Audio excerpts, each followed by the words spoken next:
Hello les meufs, aujourd'hui je reçois Anne, qui est la fondatrice du cabinet Agir. Bonjour Anne. Bonjour Astrid. Merci d'être là aujourd'hui.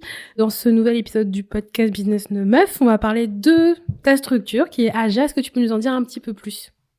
Agir, c'est une structure qui existe depuis un peu plus de 3 ans, qui a été créée par mon associé Nicolas Rossignol, qui est coach professionnel. Et j'ai rejoint l'aventure en 2022 à peu près. On s'est très vite spécialisé dans l'accompagnement du bilan de compétences et de la gestion de carrière. Et on a monté un programme qui associe à la fois le coaching et à la fois des ateliers professionnels. Donc c'est vraiment un accompagnement à 4 mains que nous délivrons aux participants. Et il y a à peu près 1 an, on a décidé aussi de développer une offre pour les entreprises et notamment les entrepreneurs, les dirigeants de TPE pour les accompagner dans le management. D'accord. Donc l'aventure a commencé séparément. Enfin, comment toi, l'idée d'entreprendre t'es arrivée ? Complètement par hasard. L'idée d'entreprendre d'ailleurs n'est jamais vraiment montée jusqu'à mon cerveau de manière spontanée, on va dire. C'est arrivé un petit peu par hasard parce que pour X ou Y raison, peut-être qu'on en discutera, je ne sais pas, j'ai décidé de quitter mon emploi salarié. Je travaillais au printemps comme responsable commercial de la mode femme pour me consacrer à un MBA exécutif qui était assez exigeant en termes de temps de travail et d'investissement, mais j'avais, je crois, aussi envie de m'y investir complètement. Et de fil en aiguille, en fait, je me suis quand même intéressée à d'autres activités. Donc, j'ai commencé à travailler avec Nicolas, qui était l'un de mes anciens collègues. Et puis, petit à petit, ça a pris de l'ampleur. Et je me souviens très bien de l'une de mes meilleures amies qui, elle, est entrepreneur, qui m'a dit, mais en fait, t'es en train de devenir une entrepreneur. Et là, c'est vrai que je me suis dit, oui, tiens, c'est vrai, je fais des choses pour des gens qui me payent pour ça. Eh bien oui, c'est ça, je deviens entrepreneur. Et donc de fil en aiguille, j'ai pris un peu la mesure de cette activité et comme généralement ce que je fais, j'aime bien m'y investir complètement. Donc je suis devenue entrepreneur à 150%. Dans la réalité des choses, c'était pas quelque chose dans lequel tu te prédestinais. C'est venu à toi. Et, oui, je me prédestinais pas du tout à ça. Et je peux même pas te dire, ça a vraiment été une série d'opportunités qui pour autant faisaient complètement sens. C'est-à-dire que c'était pas des opportunités qui étaient en décalage par rapport à mon parcours ou par rapport à mes compétences, à mon expertise. Et de manière générale, j'avais tendance à la fois à être dans la prise de décision et dans l'action. Ça a toujours été mon tempérament plutôt naturel. Qui s'est quand même vraiment bien épanoui dans le cadre d'une activité entrepreneuriale. Après, ma façon de travailler ou ma personnalité, en fait, s'y adaptait complètement. D'accord. À cette vision entrepreneuriale de prise de décision, de prise de risque, etc. C'est quelque chose qui, entre guillemets, correspondait à ta personnalité. Finalement, tu t'es retrouvée dedans. Oui, finalement, je me suis retrouvée, je me suis même épanouie dedans. D'accord. Et qu'est-ce qui te convenait pas dans ta vie de salarié de manière globale ? Alors, je pense qu'il y a pas mal de paramètres qui rentrent en compte parce que j'ai une expérience d'une 20aine d'années dans le retail, donc dans le commerce de terrain ou à des postes de direction en magasin où il y a de l'action, où il y a de la prise de décision rapide, où il y a de l'engagement. Donc tout ça, ce sont des valeurs qui me correspondent vraiment. Et que je retranspose dans l'entrepreneuriat, dans mon quotidien. Et pour autant, je crois que ce dont j'ai eu vraiment besoin, c'était l'autonomie dans la prise de décision. Ne plus être tributaire, c'est comme ça qu'on dit ? Oui, tributaire, ou en tous les cas d'avoir un vrai périmètre de responsabilité. C'est-à-dire que je me suis retrouvée dans une situation a posteriori que je trouve un petit peu contradictoire. C'est-à-dire que j'avais une très belle position dans l'organigramme. Et pour autant, plus je montais et moins j'avais l'impression d'avoir de vraies responsabilités. Ce qui est quand même, oui, on peut le dire, c'est quand même contradictoire. Enfin, un pouvoir de décision extrêmement limité, à devoir faire valider auprès de plus en plus de parties prenantes, de plus en plus de parties prenantes influentes. Donc, finalement, beaucoup moins d'autonomie que ce que je pouvais avoir quand j'ai commencé ma carrière. malgré ma progression. Donc c'était quand même un sujet et c'est vrai que je peux avoir ce tempérament-là. J'ai toujours l'idée des équipes, j'ai toujours été manager, donc je suis formatée aussi pour diriger et pour donner une rythmique. Et puis de plus en plus, c'était plus compatible avec ce qu'on me demandait. C'est-à-dire de descendre, d'appliquer une stratégie, de passer des messages qui n'étaient pas forcément les miens. Enfin, ça a commencé à perdre un petit peu de sens, quoi. Et ça, je l'ai vraiment retrouvé, ou je l'ai vraiment développé, je l'ai vraiment installé avec Agir. Avec Agir, c'est clair que on est seul pilote à bord, et c'est comme ça que, pour ma part, ça me convient bien, quoi. Ce que tu cherchais, c'était vraiment une prise de position forte et qui incarnait aussi ta parole et pas celle de quelqu'un d'autre. Oui, après, il y a je crois qu'il y avait aussi un contexte, c'est-à-dire que j'étais dans une très grande entreprise, une très grosse structure, assez ancienne, hein, le Printemps a plus de 150 ans.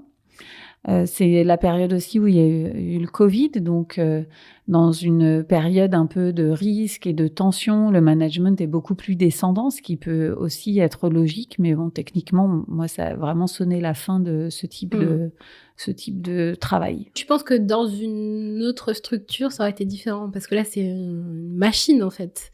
Est-ce que dans une entreprise un peu plus petite, TPE, PME, tu penses que le sujet aurait été abordé différemment? Peut-être, je me pose encore la question, en tous les cas, de savoir si la prochaine étape, ce serait pas... parce que je ne sais pas pour autant, même si je suis entrepreneur, je vois ma vie professionnelle comme une longue évolution, une longue construction. Donc, je me pose toujours la question de savoir de quoi sera fait demain. Et je pense, oui, très sincèrement, qu'une plus petite structure est forcément plus agile. Bien sûr, c'est très dépendant de la personne qui prend les décisions in fine. Mais plus on est petit, plus le décisionnaire a besoin des gens avec qui il travaille. Et j'ai un petit peu la conviction, mais je ne l'ai pas encore vérifié sur le terrain, qu'effectivement, une plus petite structure pourrait être plus propice à l'autonomie dans la prise de décision pour des gens qui ont des responsabilités. De toute façon, on est plus polyvalent de ce type de structure. T'as toujours été dans les grands groupes ou t'as aussi fait des petites structures aussi? J'ai été en PME, mais même dans la PME, c'était quand même déjà très organisé et très structuré. Donc, techniquement, je n'ai jamais travaillé dans une entreprise de moins de 150 personnes. Donc, d'accord, t'es passé de 150 à moins de 10. À moins de 3.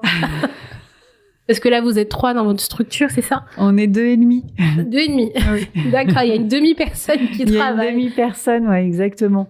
Oui, non, au printemps, on est bien plus que 150. Hein. C'était 3000 collaborateurs. Après, il y a des vrais avantages à apprendre à travailler dans ce genre de structure.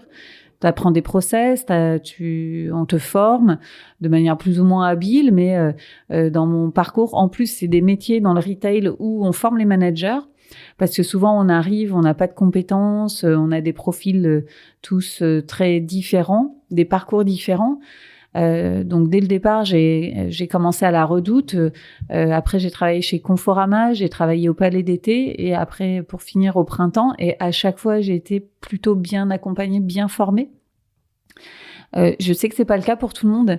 Et donc, je pense que c'est lié quand même à la fois au secteur d'activité. Donc, quand tu es en front client sur du B2C et quand tu manages des équipes en magasin, et à la fois au fait que c'était des grosses structures qui s'engageaient, qui avaient une vision particulière sur la formation de leurs managers. Oui, mais généralement, dans les entreprises de plus, on va dire, à partir de 1000 salariés, il y a toujours un protocole de formation qui est mis en place pour accompagner les collaborateurs. Enfin, ce qui n'existe pas forcément dans les plus petites structures, hein, parce qu'il n'y a pas forcément la nécessité. Et puis voilà, c'est un collègue qui en forme un autre dans la majorité des cas, mais là on est vraiment sur un angle stratégique, donc c'est de ça aussi que tu as pu bénéficier.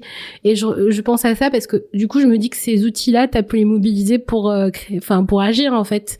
Exactement. Dans les deux sens du terme. Heureusement, tant mieux. J'ai eu la chance d'être formée J'ai eu la chance aussi d'avoir beaucoup de process à mettre en place. C'est peut-être ces process qui m'ont fait fuir après, mais techniquement, c'est quand même ce que je vends maintenant.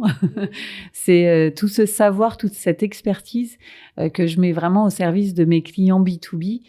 Donc, nous, on s'adresse, notre cible professionnelle, ce sont des dirigeants dont c'est pas le métier à l'origine d'être chef d'entreprise. Un exemple tout simple, l'un de nos derniers clients est un chirurgien dentiste qui ouvre une clinique. Donc, dans la mesure où il commence à recruter des équipes et à travailler au long cours avec elles, eh bien, il devient manager. Alors que lui, il est formé à des techniques dentaires. Donc, c'est pas son cœur de métier, ça le sera jamais. Mais cela dit, il a la volonté de se faire accompagner sur ces étapes-là. Et c'est là où nous, on intervient. D'accord. C'est bien qu'il en prenne conscience, parce que il y a des personnes qui disent forcément, pourquoi se former au management, pourquoi se former à la gestion d'équipe, mais en fait, on se rend pas forcément compte que c'est un enjeu clé et que un mauvais management peut faire souffrir des personnes en face, peut faire aussi qu'il y a beaucoup de turnover au sein d'une structure. Et c'est bien qu'ils en prennent conscience, quel que soit le volume, quelle que soit la typologie d'entreprise. Je trouve ça important.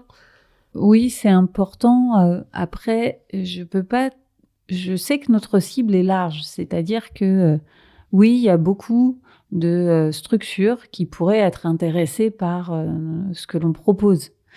Pourquoi ? Parce qu'il y a beaucoup de structures, de TPE ou de PME qui ont été montées suite au développement d'une activité dans l'artisanat, dans le bâtiment, que sais-je, enfin la liste est longue.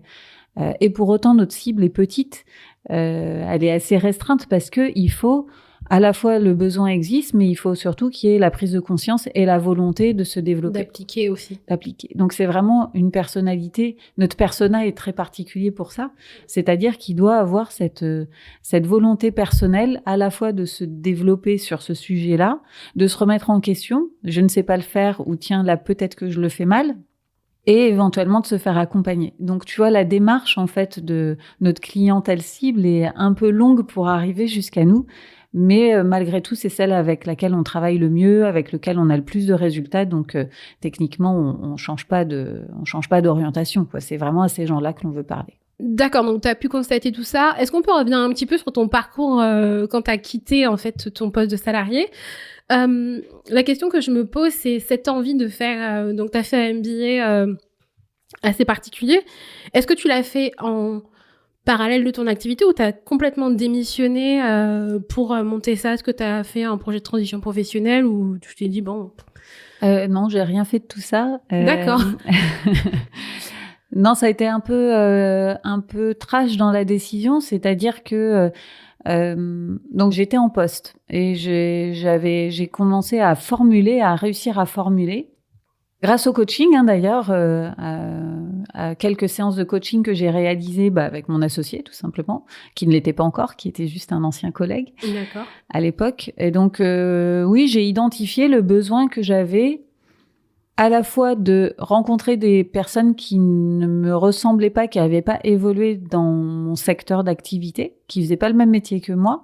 J'avais aussi un énorme besoin de stimuler mon cerveau, d'apprendre de nouvelles choses. Et donc, très rapidement, je me suis dit, tiens, je vais faire une formation qui s'est transformée en MBA parce que j'avais vraiment envie d'envoyer un peu en termes de niveau et d'exigence. Et en gestion et management des entreprises parce que de toute façon, moi, le travail, ça me plaît, ça m'intéresse et que j'ai vraiment ce truc-là qui est lié au business qui me plaît. Et donc voilà, donc bien sûr, j'ai passé les étapes de sélection pour passer le MBA et je suis allée me présenter auprès de ma direction pour leur dire que j'avais ce projet-là. Malheureusement, j'ai pas eu beaucoup d'écho en termes de réalisation. Après, il faut savoir que la situation était un petit peu particulière parce que on était en PSE à l'époque, beaucoup de difficultés liées à l'activité économique post-Covid. Donc voilà, il y avait beaucoup de paramètres qui faisaient que c'était en tous les cas, ils se sont pas montrés facilitants dans la réalisation, qui était pas spécialement, qui pouvait, tout pouvait se combiner, quoi. Bah oui, ils étaient en plein PSE, donc il y a beaucoup de programmes d'accompagnement qui existent. J'étais pas dans le prisme. Ah oui, t'étais pas dans la cible. J'étais pas dans la cible du PSE. Et quand bien même, il aurait fallu en plus adapter un petit peu le planning. Et dans le retail, adapter le planning, c'est un sujet. Pourquoi ? Parce que quand t'es pas sur le terrain, au moment où le terrain a besoin de toi, bah juste t'es pas là. Et ça, c'est pas tout le temps possible quand t'as des postes un peu stratégiques, on va dire. Donc, il voulait pas s'engager sur une mise à disposition de 2 jours toutes les 2 semaines. Faire enfin, c'est temps partiel. Oui, il y a des congés formation aussi. Tu sais, c'est ça. Enfin bref, rien n'était possible. Donc la question est. Je trouve ça bon. C'est un sujet. C'est un grand sujet. C'est un grand sujet. Mais bon, moi, ça m'a permis aussi d'asseoir ma décision, c'est-à-dire que j'étais à la croisée des chemins. Soit je renonçais à faire ce MBA-là et à tout type d'autres MBA. Ou tout type d'autres formations engageantes en termes de temps. Je poursuivais mon travail. Soit je décidais de quand même faire mon MBA et dans ces cas-là, de me séparer de mon employeur. Et donc, et comme j'étais un petit peu dans une période de rébellion où déjà, j'avais pas très bien compris. Bon, je passe les détails de la période du Covid, mais pour ma part, j'ai beaucoup travaillé pendant le Covid en présentiel dans un magasin fermé alors que le monde entier était en suspens. D'accord. Tu vendais à qui ? À distance. D'accord. Et tout est possible à n'importe quel endroit de la Terre, il faut le savoir, pour acheter une paire de chaussures. Et déjà pendant cette période-là, j'avais eu un grand sentiment de rébellion en me disant, oui, en fait, mon employeur, il se croit tout permis. Il se croit permis en tous les cas de disposer de mon temps comme il le souhaite, peu importe la tâche, peu importe la mission, il dispose de mon temps de travail et puis je dois juste faire ce qu'il me demande de faire parce que... Tu t'es senti redevable, tu donnes ton temps, ton énergie et tout, et toi dès que tu demandes quelque chose on te l'accorde pas, donc c'est un peu... Oui, c'était un petit peu contradictoire on va dire. Mais bref, en tous les cas, je suis pas contre les décisions radicales, ça m'inquiète pas spécialement. Je me suis dit bon puisque c'est comme ça, je vais certainement pas renoncer à mon projet parce que mon planning ne sera pas adapté. Donc je suis partie. D'accord, t'as dit ciao bye. T'as fait quoi, une démission sèche ? C'est plus compliqué que ça, mais je préfère pas trop m'attarder sur ce sujet, qui n'est pas glorieux ni pour eux ni pour moi, mais en tous les cas, voilà, je suis partie. Ouais. Ok. Et j'ai commencé mon MBA sereinement et libre. Du coup, t'as commencé c'est quoi ça commence en septembre, en janvier ? Je sais qu'il y a double rentrée. Non, j'ai commencé en septembre. D'accord. Et c'est une année complète ? C'était 18 mois. J'ai 18 mois de cours et après une soutenance en février. Donc, c'était plus d'1 an et demi. Ouais. T'es reparti 18 mois en formation. T'avais un travail à côté ou t'as fait uniquement ton MBA pendant toute cette année-là ? J'ai fait mon MBA pendant cette année-là et non, j'ai commencé à travailler peu à peu, mais très rapidement avec Nicolas, donc mon associé. On a commencé à lancer la machine à ce moment-là. D'accord, donc tu as fait ton MBA en même temps le lancement de ton entreprise. Exactement. D'accord, donc ok. Pas avoir l'activité à côté, tu te laisses vite submerger par tous les cours, tout ce que tu as à faire, t'es focus sur ça. Des fois, c'est bien de s'aérer l'esprit en faisant une activité à côté. J'ai des personnes qui me disent que pendant qu'elles ont fait leurs études, peut-être qu'elles ont fait de la peinture, peut-être qu'elles ont commencé un taf alimentaire à côté, histoire d'équilibrer un peu ce temps où tu te retrouves un peu seule avec toi-même. Je manquais pas de projets annexes et je me suis pas contentée de faire ces études-là, même si elles étaient très engageantes en termes de temps de travail et de temps de travail scolaire, on va dire. Ça restait que 2 jours toutes les 2 semaines. Fallait préparer les matières, mais bon, non, j'avais complètement le temps de faire autre chose. Et puis j'ai une nature plutôt active, donc c'est pour ça que très rapidement, je pense qu'on a commencé à avoir nos tout premiers clients. J'avais commencé mon MBA 3 mois auparavant, donc c'est très vite arrivé sur la table. Mais comme j'avais le temps, comme j'étais disponible, il n'y avait pas de problème en fait. D'accord. Je me suis pas trop posé la question en termes de durabilité. Il m'a dit tiens, est-ce que tu veux travailler avec moi sur ça ? Je dis ouais, ok. Ça s'est passé aussi simplement que ça. Aussi simplement que ça, oui, tout à fait. Ouais. Et donc j'y suis allée. Et puis petit à petit, on rencontre des gens. Tiens, on va faire un salon. Ah ouais, cool, on va faire un salon. Et je me prends au jeu. Et puis après. Il était déjà entrepreneur, lui. Oui, il était déjà entrepreneur. Il travaillait avec une autre personne et ils essayaient de combiner un accompagnement professionnel. Je peux plus te donner les détails parce que j'ai oublié. Et très rapidement, il s'est dit qu'il manquait une compétence un peu spécifiques. Bon, pour la petite anecdote, je suis beaucoup plus âgée et que lui et que son ancien associé, donc là, je me donne un bon niveau d'expertise qui peut être intéressant à la fois pour les clients, mais aussi pour la nature de l'accompagnement. Donc très rapidement, il m'a demandé d'intervenir sur une ou deux personnes. J'ai animé peut-être 1 ou 2 ateliers, et puis après, quand il s'est séparé de sa première associée, il a tout de suite pensé à moi pour construire la suite. On a vraiment tout construit à deux. Construit ensemble, d'accord. Parce que lui, en tant que coach, si tu veux, les coachs ont une activité qui est particulière, et en tous les cas, il n'avait pas abordé le sujet vraiment comme un développement d'activité.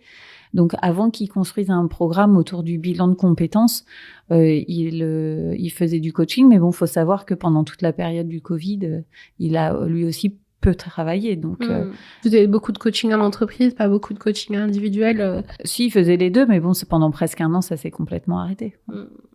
Il y a eu un petit boom là, des bilans de compétences et des personnes qui ont émis la volonté de revoir leur carrière professionnelle, etc. Et comment tu l'as ressenti, toi ? Enfin, est-ce que tu as ressenti un boom, ou est-ce que ce n'est que moi dans ma perception personnelle? Moi, j'ai l'impression que la période Covid a posé beaucoup de questionnements et beaucoup de choses. Les gens, ils voyaient pas la vie de la même façon. Et ils se sont tous dit, peut-être que c'est le moment de faire ce dont ils avaient toujours rêvé. Alors moi, j'ai une vision un peu nuancée de la situation. C'est que effectivement, je crois que le Covid a déclenché beaucoup d'actions vers des sujets un peu passion, on va dire. J'ai vérifié les chiffres, mais je les ai plus dans ma tête, donc je vais pas en parler ici. Mais il y a eu un boom sur toutes les activités liées au bien-être. Il y a eu un boom lié effectivement au développement personnel et aussi beaucoup de démissions. Mais là, je crois qu'on est un peu tous en train de se réveiller. C'est-à-dire que peut-être que le Covid nous aura permis de développer nos compétences et de se former en sophrologie. Mais après, la réalité, c'est qu'une fois que les droits au chômage s'arrêtent, il faut être en mesure de savoir développer une activité comme un chef d'entreprise. Et là, on commence à rentrer vraiment dans la difficulté du sujet, quoi. Et donc, pour ma part, j'ai rencontré effectivement beaucoup de gens, des aromathérapeutes, des gens qui se sont formés au yoga. Enfin, tu vois, vraiment des métiers où, oui, tu te sens bien, etc. Mais c'est vrai que après, quand t'as plus le filet matériel et financier, une réalité économique qui s'impose à toi. Comment tu fais pour faire durer cette activité et faire en sorte qu'elle te nourrisse? Donc là, ça devient plus compliqué. Mais d'ailleurs, maintenant, avec cette analyse de la situation, quand j'accompagne des gens dans leur bilan de compétences, c'est vraiment la dernière étape quand ils ont une envie. Ok, très bien, la première étape, c'est d'identifier si la formation est accessible. Est-ce qu'elle est accessible matériellement? Est-ce qu'elle est accessible en termes de temps? Par exemple, si tu as envie de devenir kiné, c'est pas forcément impossible, mais c'est 4 ans d'études à temps plein sur lequel tu n'auras quasiment pas de rémunération. Donc, est-ce que tu peux te le permettre ou pas? Donc ça, c'est la première étape à cocher. Une fois que tu as coché ça, c'est de voir si tu peux activer la pompe financière très rapidement. Et la troisième et dernière étape, c'est vraiment la durabilité financière de ton activité. Est-ce que c'est une vraie opportunité ou est-ce qu'il va falloir te battre? C'est pas de se dire que c'est pas possible, c'est juste d'en avoir conscience. Et est-ce que tu seras capable? Est-ce que tu auras envie de tenir sur la longueur et de devoir mettre tous les efforts qui sont nécessaires pour développer une activité entrepreneuriale? Parce que pour ceux qui ont déjà essayé, sur des activités de service notamment, on est bien d'accord, c'est pas ce qu'il y a de plus facile. Non, il y a une concurrence sur le marché. Il y a aussi une grosse chose qui est la légitimité qu'on s'accorde ou pas. Est-ce qu'on est prêt aussi à se mettre en danger? Est-ce qu'on est prêt à tout faire pour réussir? Enfin, quand je parle tout faire, mettre les moyens, enfin voilà, que ce soit pas mal compris. Et ce qu'on se dit, c'est est-ce qu'on va avoir la niaque? Ok, on a la niaque au début. Est-ce qu'on va avoir la niaque pendant 5, 10, 15, 20 ans, en fait? C'est ça la question à se poser. Enfin, je trouve. Oui. Bah déjà, avant de viser 10 ans, tenons 3. Oui, 3, le cap de 3 à 5 ans. Le cap des 3 ans, c'est déjà un sujet. Mais 5 ans, c'est bien. Quand t'as passé les 5 ans, tu peux commencer à te dire, non, en fait, non. Entre 5 et 10 ans, t'as quand même d'autres sujets qui se posent à toi, hein. Après, ça dépend comment, quelle vision tu mets dans le développement de ta structure, mais voilà, il y a quand même des grosses décisions qui arrivent à toi dans cette période-là. Mais déjà, le cap des 3 ans, effectivement, tu as raison, c'est déjà un gros cap. Mais je me dis qu'une expérience est toujours bonne à prendre. Donc, même si pendant 2 ans, on profite, on se forme sur des choses qui nous font plaisir, on tente notre chance, et puis après, on revient dans un sérail plus traditionnel. Bah, en fait, voilà, moi, je vois les choses, je vois notre vie professionnelle comme une grande construction. Il n'y a pas de bonne ou de mauvaise vie, il y a celle que l'on choisit d'avoir pour des raisons qui nous appartiennent. Et ma vision, c'est celle que j'essaye de transmettre, c'est-à-dire que voilà, il faut avoir conscience des choix que l'on doit faire et des critères qui nous poussent à prendre telle ou telle décision. Quand tu as fait ton parcours universitaire, est-ce que tu as fait des choses en parallèle, c'est-à-dire un cursus dédié au coaching, par exemple? Non, je n'ai pas fait de formation en coaching. D'ailleurs, je suis pas coach. D'accord. Donc, c'est Nicolas qui est certifié coach. Moi, je suis vraiment sur un aspect très opérationnel, très managérial. J'ai pas fait non plus de certification en bilan de compétences. Je me suis formée par moi-même. Et compte tenu de l'expérience managériale que j'avais, j'avoue que j'ai pas eu spécialement de difficulté à absorber les exigences plutôt techniques du bilan de compétences. Mmh. Après, c'est vrai que il y a le cadre du bilan de compétences et après il y a comment on décide de le divulguer. Et heureusement, c'est un cadre où on a des grandes étapes à respecter, mais après, c'est vrai que la façon dont on peut les c'est vraiment les outils qu'on met dedans. Voilà, c'est les outils, et puis c'est comment est-ce qu'on va accompagner la personne. Donc sur ça, heureusement, j'ai été plutôt bien équipée.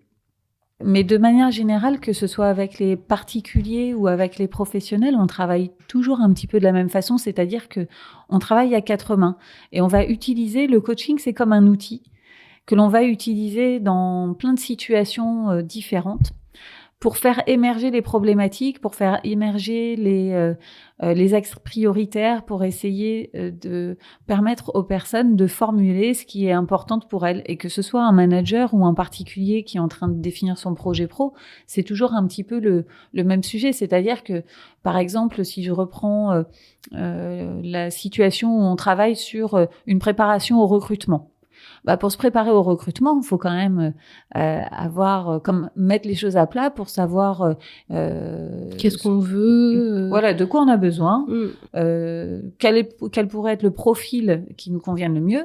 Et une fois qu'on a une personne qui pourrait correspondre, qu'est-ce qu'on lui dit de nous? Et donc, tout ça, en fait, c'est des choses qui ne sont pas si faciles que ça à poser sur le papier tout seul. Et donc, le coaching, c'est vraiment un outil très puissant pour nous permettre de faire formuler ce genre de choses en un temps un peu record, quoi. D'accord. Donc, on peut travailler très rapidement sur les valeurs, mais c'est vrai, c'est essentiellement sur de l'individuel. Tu vois, par exemple, on travaille pas sur la formulation des valeurs en collectif. Mais par exemple, avec un dirigeant ou même dans le cadre d'un bilan de compétences, on peut en un temps record formuler des choses qui sont importantes, voire incontournables pour la personne. Et c'est ça qu'elle va devoir véhiculer derrière auprès des personnes qu'elle a envie de recruter, de transmettre son ADN, etc. Et moi, sur ma partie, que ce soit en atelier professionnel ou en atelier d'accompagnement managérial, peu importe comment on l'appelle, c'est la mise en application sur des process très concrets. Ok, très bien. Donc, une fois que tu as défini de quoi allait être composée ta fiche de poste, vraiment, là, on va travailler le wording, on va travailler aussi la posture du manager dans le cadre d'un entretien. Moi, je fais un pilotage assez fin derrière des préparations de réunions, des préparations de rendez-vous. Je demande aussi des feedbacks suite à ces rendez-vous. Là, par exemple, sur un autre accompagnement, on a travaillé ensemble sur le contenu d'une réunion d'équipe. Donc, la personne qu'on accompagne, le dirigeant, il va vraiment m'envoyer son document préparatoire que je revois et je lui donne des bons conseils de posture que l'on essaye de travailler ensemble en amont. Et après, il me fait un feedback de sa réunion et on va réajuster comme ça le temps de l'accompagnement. D'accord.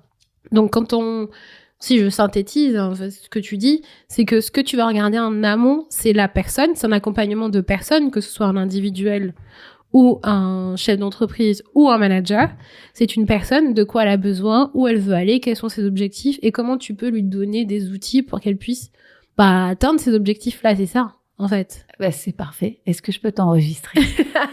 Je te donnerai le passage qui résume exactement. Oui, mais ouais, d'accord. Je vois un peu l'angle que tu prends. C'est vraiment une personne que tu accompagnes, quel que soit... En fait, tu parles de l'humain, de la personne, de quoi elle a besoin pour performer dans son métier, dans son travail ou dans sa vie. J'adore parce que tu dis tous les mots-clés qui font l'identité d'Agir.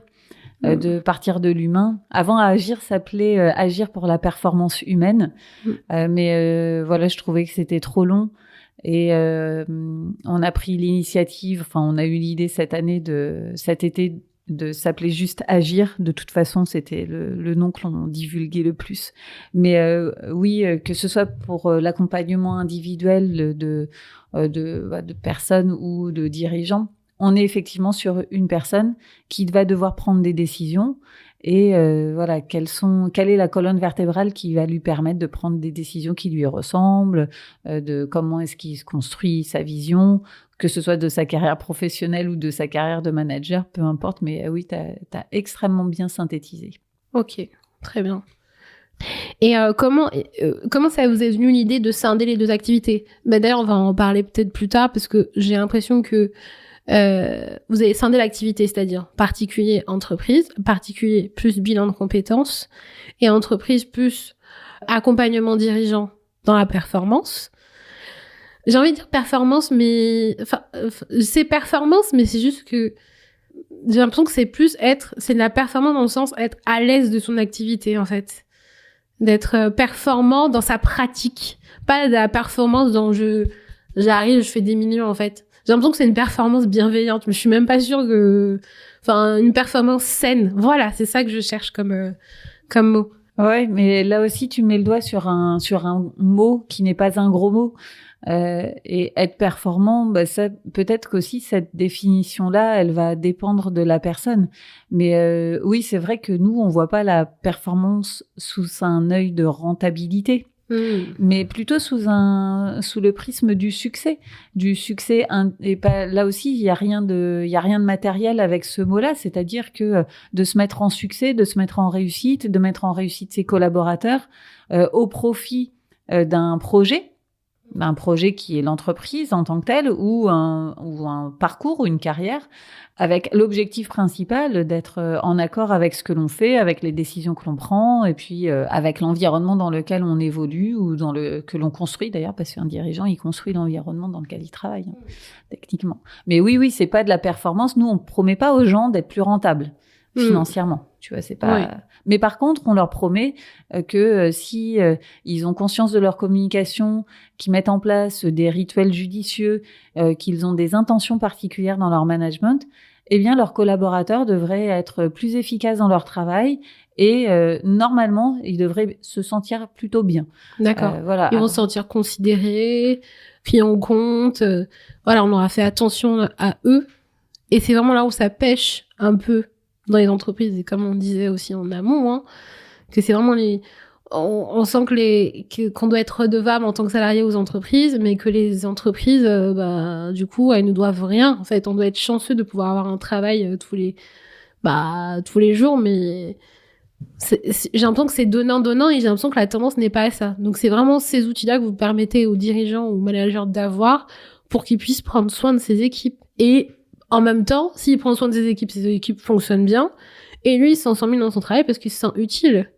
Et pas juste quelqu'un qui est là en train de donner des ordres à tout va. Et... Oui, en tous les cas, il a un rôle à jouer dans sa vision humaine. C'est-à-dire que quand on est dirigeant et que que notre équipe soit constituée de 3 stagiaires ou de 10 personnes en CDI, à un moment donné, ça veut dire qu'il y a des gens qui sont tributaires de notre façon de faire et de notre façon de communiquer. Ça, c'est évident. Après, on peut pas être tout le temps irréprochable. Ah non. Ça, c'est clair. Mais si t'as pas cette notion-là, c'est sûr qu'en termes de capitaine d'équipe, capitaine de bateau, ça va être compliqué de se projeter dans l'avenir à tes côtés. Donc, c'est cet enseignement-là qu'on essaye de transmettre un maximum. Après, cela n'empêche, c'est-à-dire que ça nous arrive de travailler avec des dirigeants qui ont des décisions très difficiles à prendre d'un point de vue économique et donc, oui, d'un point de vue de survie d'entreprise. Donc, ils vont être confrontés à des décisions que personne n'a envie de prendre, de se séparer de personnes pour des raisons économiques. C'est agréable pour personne. Et même quand on a des décisions qui sont difficiles à prendre, on peut essayer de bien les prendre. En tous les cas, de le faire de manière de bien l'annoncer. Ouais. Pas trop brutale. Oui, mais des fois, je me dis en tant que manager, des fois, on sait pas comment s'y prendre. Enfin, des fois, on veut pas. Après, l'idée, c'est qu'on ne puisse pas. C'est pas parce qu'on veut bien faire qu'on s'y prend tout le temps bien. Et c'est pas parce qu'on se pose la question qu'on va bien s'y prendre et que ça va être bien reçu. Mais le job, c'est de se poser la question de comment je vais le faire pour le faire le mieux possible. Est-ce que tu trouves que les managers, ce sont des personnes qui se remettent en question? C'est tabou. Je vais enlever cette question. Le non-verbal a parlé. Mais certains oui, et puis d'autres non. Après, moi, j'ai pas toujours été un bon manager. Est-ce que c'est une politique d'entreprise ou est-ce que c'est... Enfin, j'ai l'impression que c'est un peu, des fois, c'est une question de contexte et d'environnement et de pratique. Tu vois? Où t'as des environnements où c'est la pratique, la norme, où on va t'expliquer comment on a envie de travailler, comment on a envie d'impliquer la bienveillance, et il y a des entreprises où en fait le management c'est à l'arrache et puis c'est comme ça et puis voilà, on s'en fout. Je pense que tous les cas de figure sont possibles et c'est pas parce qu'on affiche de la bienveillance que techniquement elle est dans les pratiques. La semaine dernière, j'ai travaillé dans une entreprise du secteur industriel chimique. Et avec des managers qui ont tous une belle carrière derrière eux. Donc, ce sont des gens extrêmement expérimentés, très loin des univers que je connais. Et ils sont vraiment, je ne sais pas s'ils s'en aperçoivent, mais ça fait 3 ans qu'ils sont en formation managériale et ils transforment leur façon de communiquer entre eux. C'est assez fondamental. Ouais. Ça fait 3 ans et là, ils entament leur 3e année où ils ont des parcours de formation tout au long de l'année. Donc, il y a un vrai investissement de la part de l'entreprise. Après, ils ont un énorme virage à prendre d'un point de vue, écologique aussi. Donc, il y a des enjeux, il y a des vrais enjeux pour cette usine en tous les cas. Et je sais plus ce que je voulais te dire, mais ah oui, eux, ils ont une énorme force et ils la formulent pas souvent. C'est-à-dire qu'ils connaissent pas leurs valeurs. Ils sont pas capables de les formuler. Mais suite à un exercice que je leur avais donné où je leur avais demandé en gros de me donner leurs 3 ingrédients un peu magiques pour leur management. En fait, ils ont tous les mêmes et c'est ça leur valeur. Ok. Et ça, c'était assez fort, c'est-à-dire que tu vois, dire qu'il faut travailler dans la confiance, c'est une chose. Mais faire que la confiance est un élément incontournable du travail en collectif en est une autre. Et donc, tu vois, tu n'as même pas des fois besoin de le dire pour que ce soit une réalité. Et donc, c'est là où tu commences à voir quelle est la différence entre la communication et le management. Exactement. Non, mais très bel exemple. Ouais, c'était assez puissant, j'avoue. J'ai trouvé ce moment assez puissant aussi. Non, mais c'est bien ça. Je trouve ça vachement inspirant ce que t'expliques et comment des formations, la prise en compte de ces enjeux-là, ça peut transformer une équipe et ça peut donner des résultats très concrets en fait. Et alors, ça, de toute façon, ils le gardent. Ce qu'ils ont appris à faire sur les 2 dernières années, c'est la culture du feedback, donc l'importance de réussir à se dire les choses. Ils ont compris que c'était pas grave de se dire les choses et maintenant c'est vraiment ancré dans les pratiques. Mais par contre, je pense qu'ils n'ont pas encore saisi ce qui faisait leur particularité, c'est-à-dire que je pense qu'on peut à tous leur mettre l'étiquette d'exemplarité. Ils ont un engagement franchement qui m'a vraiment sidérée Donc, ils sont très attachés à leur métier, à leur usine, à leurs compétences, etc. Et oui, et le vecteur confiance. Alors après, c'est lié aussi à un contexte, c'est-à-dire que c'est une entreprise Céveso, donc il y a des risques derrière. Et la sécurité de tout le monde dépend de l'engagement de chacun. Donc, il faut que tu aies confiance en ton collègue, en ton collaborateur et en ton manager. C'est un peu nécessaire, tu vois. Mais pour autant, ils le font avec... ils incarnent cette valeur-là de manière bien plus profonde que juste un risque, tu vois, lié à leur secteur industriel, quoi. C'est bien plus profond que ça. Après, c'est vrai que ce qui est très intéressant sur l'accompagnement managérial, c'est la variété des besoins, des enjeux, des contextes. Et puis, techniquement, moi, je suis l'un de mes domaines d'expertise, c'est quand même le management que j'ai pratiqué pendant 20 ans dans des entreprises plutôt bien structurées. Et donc, ma plus-value, j'estime qu'elle est quand même, quand même sur ce domaine-là. Donc, oui, c'est l'idée de vraiment axer le développement de notre activité essentiellement avec les dirigeants ou les décisionnaires ou les managers. Mais c'est vrai que le travail avec un dirigeant d'une petite structure est assez gratifiant. Pourquoi ? Parce qu'on apporte très vite une expertise qui va lui être utile. Donc, ce que l'on fait ensemble, il l'applique le lendemain. Et ça fait partie des aspects. On s'appelle Agir, hein, donc on aime bien les actions concrètes. Et ça fait partie des aspects qui sont le plus gratifiants pour nous. Donc, et c'est aujourd'hui, parce que ce que je disais dans le petit formulaire que tu m'as donné en amont, c'est que vous avez fait la construction de l'offre et au fur et à mesure, en fait, c'est ce qui se dégageait le plus, en fait. C'est sur ça que vous sentez que vous avez envie de vous diriger et vous sentez que le marché a envie de ça aussi.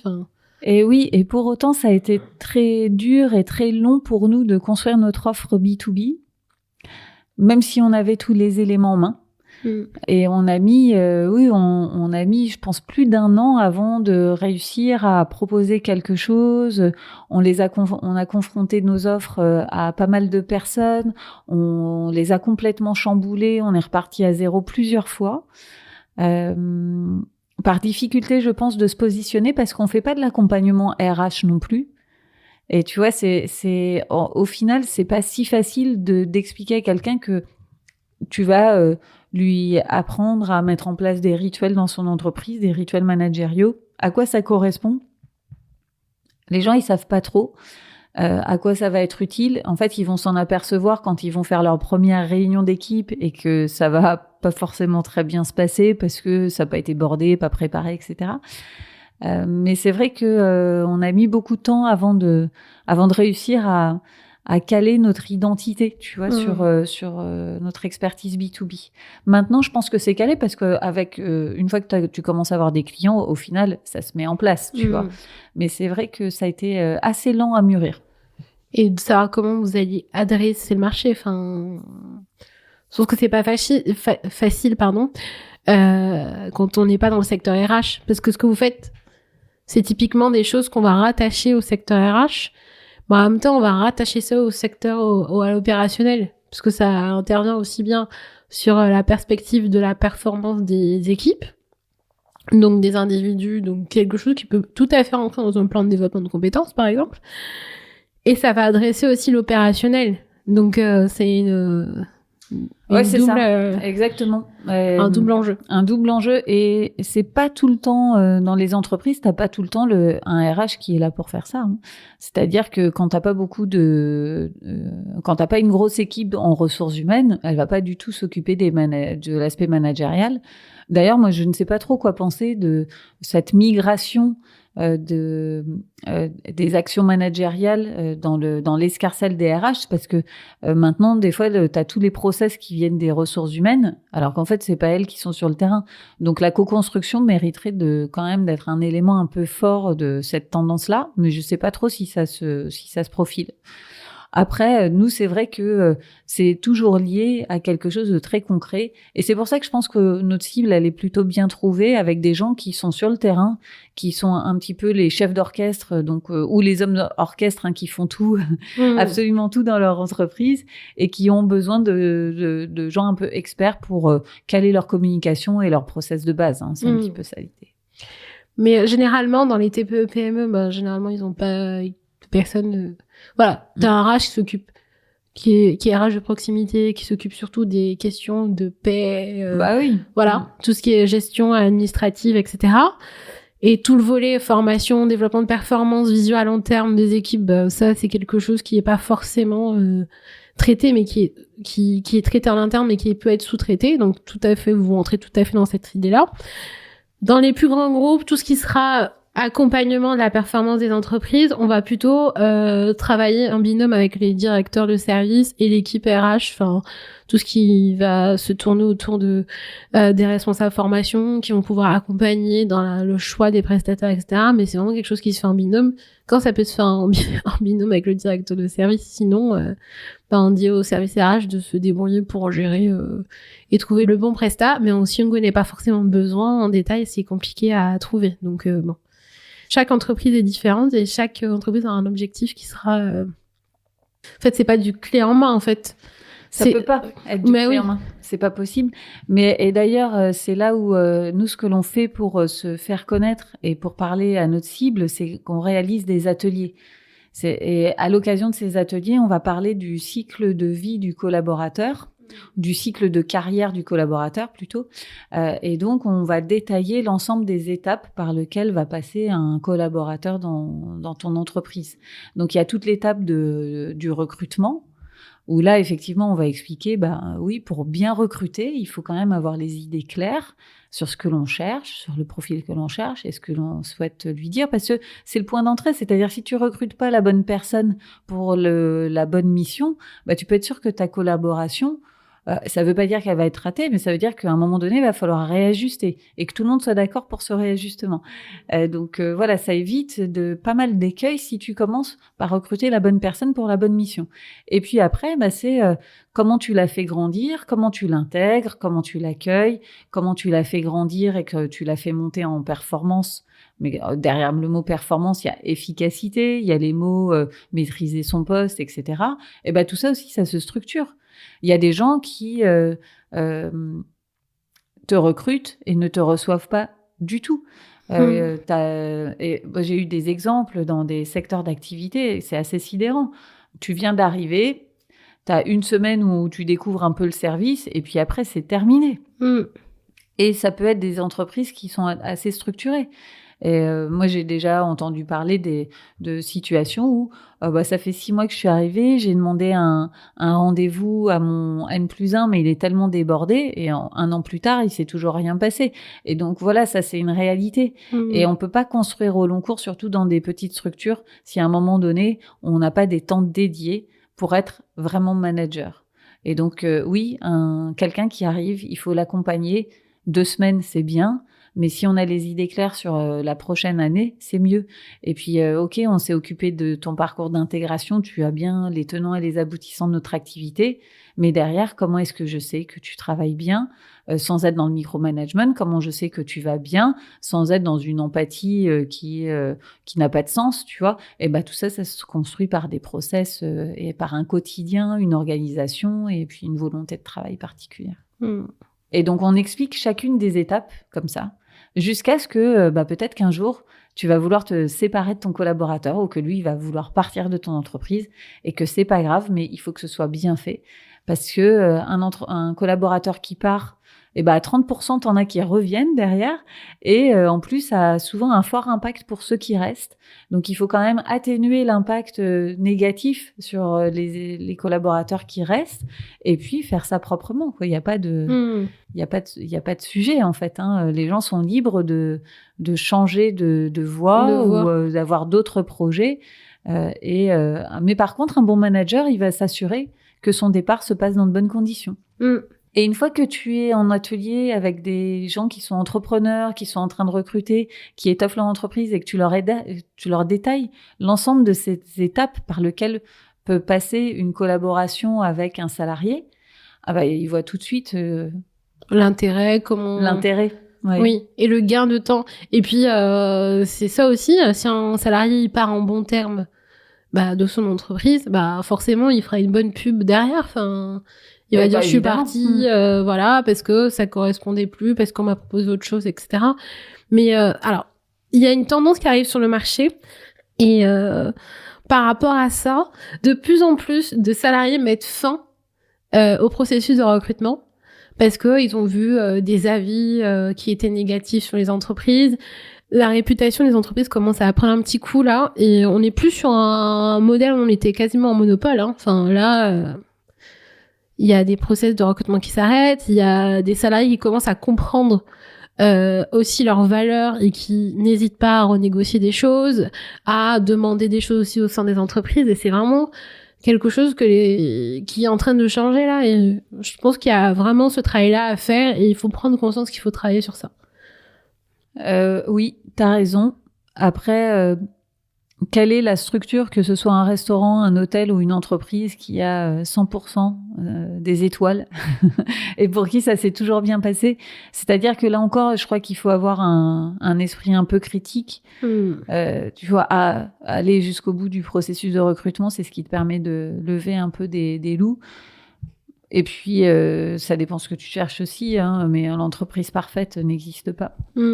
Malheureusement. Mais oui, après, c'est sûr que ça a inversé. Merci les millennials, hein, clairement, ils ont changé un peu la façon de faire. Les forces ont inversé et ça se répercute sur des gens qui sont plus âgés. C'est-à-dire que maintenant, on peut exiger certaines choses aussi, certaines informations. On a besoin d'avoir plus d'informations sur comment ça fonctionne à l'intérieur avant de s'engager. Et puis finalement, c'est assez légitime. Mais moi, j'ai adoré les hashtags balance ta start-up, par exemple.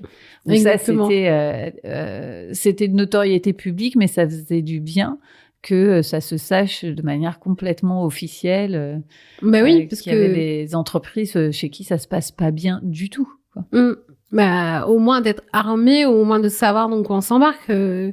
C'est quelqu'un qui est fragile psychologiquement ou qui est pas prêt, qui est dans une phase difficile, c'est quelque chose pour se faire un petit peu Mais pour moi, c'est un créneau. C'est-à-dire que maintenant, les entreprises, quelle que soit leur taille, font attention à leur réputation. Leur réputation va dépendre de leur acte en tant que manager. Et donc, forcément, ils ont besoin, à un moment donné, d'une expertise qu'ils n'ont pas forcément développée en interne. Et c'est là où nous, on peut avoir notre carte à jouer chez Agir.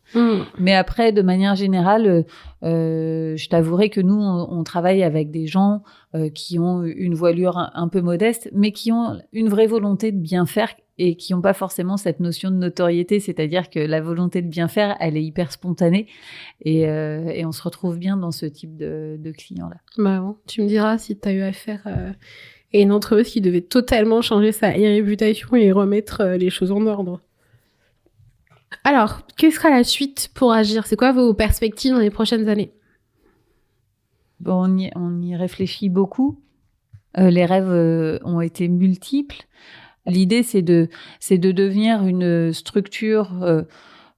La voilure va pas forcément augmenter parce que nous, notre plus-value, elle est dans notre travail collaboratif. Et puis, moi, je suis de manière très personnelle et de manière très proche les clients, donc je pourrais pas me démultiplier à l'infini. Et c'est pas grave. Mais ouais, l'idée, c'est de développer vraiment notre position d'expert en management opérationnel. T'as une activité qui fait que tes collaborateurs sont en face de clients qui doivent produire quelque chose. Donc, techniquement, c'est vrai qu'on s'adresse à beaucoup de gens. C'est comment équiper les décisionnaires, les dirigeants, les managers de petites structures à devenir de bons leaders, de bons managers, quoi. D'accord, donc c'est ça votre prochain... C'est ça vraiment l'enjeu des 2 prochaines années, c'est de développer cet axe-là. Qu'on soit un peu des incontournables. Le bilan de compétences, c'est vraiment aussi c'est une activité qui est très agréable parce que on accompagne des gens avec lesquels on tisse des liens qui sont réels. Moi, j'avoue, je ne coupe pas le cordon après, hein, c'est-à-dire que je fréquente encore tout le monde. Plus ou moins, bien sûr. Mais bon, pour autant, voilà, en termes de pure vision professionnelle, il y a une espèce d'exaltation. Et là encore, je crois que le sujet du management et le sujet du travail, c'est des vrais sujets qui nous passionnent. Donc, dans lequel on prend plaisir à réfléchir, à transmettre une expertise, à projeter les gens. Et là aussi, les progressions sont vraiment souvent fulgurantes, quoi. C'est-à-dire que comme les gens qui font appel à nous, ils ont une volonté de progresser. Ils comprennent vite, tu vois, où est-ce qu'on veut aller. Donc, on voit des transformations hyper rapides et ça fait partie des grosses satisfactions personnelles. Donc, ça va être ça. C'est agir pour les entreprises. Ouais. Oui, ok. Donc là, vous voyez tout de suite l'impact que vous avez par rapport aux structures que vous accompagnez. Donc, du coup, ça vous donne envie de les accompagner encore plus, de faire grandir la structure et de pouvoir prendre de nouveaux collaborateurs pour vous accompagner dans ce projet-là. Bah, complètement. Et tu vois, là, moi, ça m'arrive de faire des formations en management, mais pour un autre organisme. Donc, j'interviens en tant que prestataire, techniquement, mais je ne suis que de passage. Alors, à la fois, il y a des moments qui sont très riches, etc., très, très gratifiants. Mais bon, d'un autre côté, une fois que j'ai terminé, je m'en vais, je rentre chez moi, tu vois. T'as envie de garder un lien quand même. Et en tous cette les notion cas, de lien qui est... Il y a cette notion de lien qui est assez forte en tous les cas. Moi, j'ai été manager de terrain pendant de nombreuses années. C'est-à-dire que les projets, on les a au long cours avec les gens, quoi. Et on a cette notion de progresser ensemble, de travailler ensemble. Et je crois que c'est ça que j'aime bien aussi. J'aime pas me dire que je fais une presta, puis après je m'en vais, puis après on se parle plus, et après on n'a plus de suivi. Donc moi, généralement, les clients que je suis, que ce soit des individuels ou des dirigeants, en début de semaine, je leur envoie un message pour savoir comment ça va, quel est le programme de la semaine, etc. Est-ce qu'il y a quelque chose que l'on cale ensemble cette semaine. Enfin, tu vois, il y a cette proximité-là. T'as envie qu'il y ait un aspect communautaire, communauté. Enfin, tu vois, on grandit ensemble, on évolue ensemble, on crée un écosystème, qui est dans cette dynamique. C'est plus, c'est pas tant le sujet de la communauté que de l'engagement. Je crois que je suis assez, c'est l'une de mes valeurs assez fortes, ça c'est l'engagement. Et donc si j'étais juste de passage le temps d'une formation d'une journée, tu peux pas t'engager de la même façon aux côtés des gens. C'est pas possible. Et donc voilà, donc j'ai plutôt cette vision-là assez ancrée d'avoir de l'impact effectivement, mais d'être aussi quelqu'un qui a compté dans le projet à un moment donné, tu vois. D'accord. C'est pas juste on a pris un catalogue, ah bah tiens cette formation là m'intéresse, je la passe et puis après basta, tu vois. Je comprends tout à fait ce que tu dis. Eh ben merci beaucoup, j'ai été ravie de t'avoir aujourd'hui, Anne. C'était très sympa. Merci à toi pour ton accueil. Alors on arrive à la fin de cette interview, j'étais ravie de te recevoir, merci d'avoir écouté. N'hésitez pas à laisser vos avis, à noter cet épisode sur toutes les plateformes d'écoute, notamment Spotify, Apple Podcast, YouTube, Deezer et tous les autres. Pensez aussi à nous suivre sur les réseaux sociaux, Instagram, LinkedIn et sur Facebook, on y est encore. Si vous avez des questions, vous avez envie de partager vos expériences, n'hésitez pas à nous envoyer un message privé. Je suis là pour vous répondre. Et puis, grande nouveauté, j'ai ouvert un répondeur. Donc, si vous avez des questions sur l'entrepreneuriat ou d'autres sujets, ou si vous voulez poser des questions à Anne, typiquement, n'hésitez pas à nous laisser un petit message. Je vous laisse le numéro de téléphone, c'est le 07 56 96 90 91 sur WhatsApp. Je vous répondrai dans un épisode spécial où, on verra comment on s'organise pour faire tout ça. Et n'oubliez pas de partager l'émission autour de vous. Merci de soutenir Business de Meuf, merci de le partager, merci de commenter, merci de nous laisser des étoiles sur les réseaux sociaux. Ça m'aidera beaucoup et je vous remercie encore d'avoir écouté. Je vous souhaite une bonne journée. Au revoir les meufs.